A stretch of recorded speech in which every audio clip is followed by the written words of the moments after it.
নমস্কাৰ ফ্ৰেণ্ডসকল, আজি মই আপোনালোকক জিঅ' টেগিং হাউচৰ বিষয়ে ক'ম, কিন্তু তাৰ আগতে আপুনি চাইডত চাওক। 2025-26 চনৰ ঘৰবোৰ কেতিয়া দিব? জিঅ' টেগিং হ'ল, KYC হ'ল, আৰু তাৰ পাছত তেওঁ বেংক আৰু আধাৰ কাৰ্ডখনো তেওঁ জমা দিছে। তো এনেকুৱা ধৰণৰ কমেণ্টছবোৰ আপোনালোক বহুতে মোক কৰিছিলে।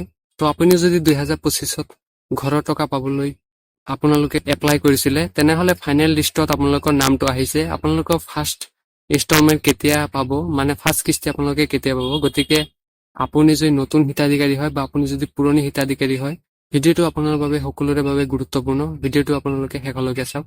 চেনেলটো প্ৰথমবাৰ আহিছে, ছাবস্ক্ৰাইব কৰিব দিয়ক। এতিয়া চাব আপোনালোকে যিসকলে 2019-20-21 মানে 2025ৰ আগৰখিনি মই কথা কৈছো, তেওঁলোকক মই এই ভিডিঅ'টো কোৱা নাই। মই কৈছো যিসকলে 2025ত এপ্লাই কৰিছে, মানে নতুন যিসকল হিতাধিকাৰী, তেওঁলোকে কি কৰিছে, আপোনালোকে আবেদন কৰিলে।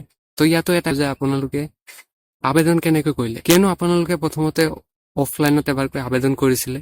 তো তাৰ পাছত অফিচিয়েলভাৱে নিউজত প্ৰকাশ পায় যে আপুনি অফলাইনতো আবেদন কৰিলে নহ'ব, আপোনালোকে সেইখিনি কাটিব নালাগে, ঠিকে আছে। আপোনালোকে সেইখিনি ডিটেইলছৰ সৈতে নতুনকৈ আপোনালোকে অনলাইনত আবেদন কৰিব লাগিব। যিখন প্ৰধানমন্ত্ৰী আৱাস যোজনা এপ আছে, সেইখনৰ যোগেদি আপোনালোকে এপ্লাই কৰিব লাগিব। তো এতিয়া আপোনালোকে কনফাৰ্ম হৈছে নিশ্চয় যে কোনসকলে টকা পাব আৰু কোনসকলে টকা নাপাব। তাৰ পাছত আপোনালোকৰ জিঅ' টেগিং ভেৰিফিকেশ্যন, এইখিনি আপোনালোকে যদি ঠিকে থাকে, তেনেহ'লে আপুনি আপোনাৰ টকাখিনি পাই যাব।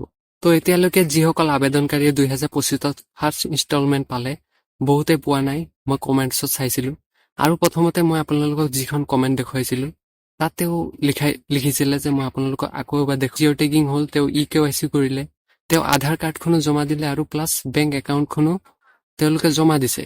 তো আপোনালোকৰ যদি সকলোখিনি প্ৰচেছ হৈ গৈছে, তো ফ্ৰেণ্ডসকল এতিয়া আপোনালোকে মোক সুধিছে যে আপুনি জিঅ' টেগ কৰিলে, তাৰ পাছত আপোনাৰ ভেৰিফাইখিনি কমপ্লিট হৈ গ'ল। চাওক ফ্ৰেণ্ডসকল, আপোনালোকৰ মাজত ফাৰ্ষ্ট ইনষ্টলমেণ্ট 1 লাখ টকা পোৱাসকলৰ মাজত যিকেইখন জিলাত ফাৰ্ষ্ট, ছেকেণ্ড, থাৰ্ড কিস্তিৰ পইচাখিনি প্ৰত্যেকে দিছে, তো সেইসকলৰহে 2025ৰ টকাখিনি সোমাব।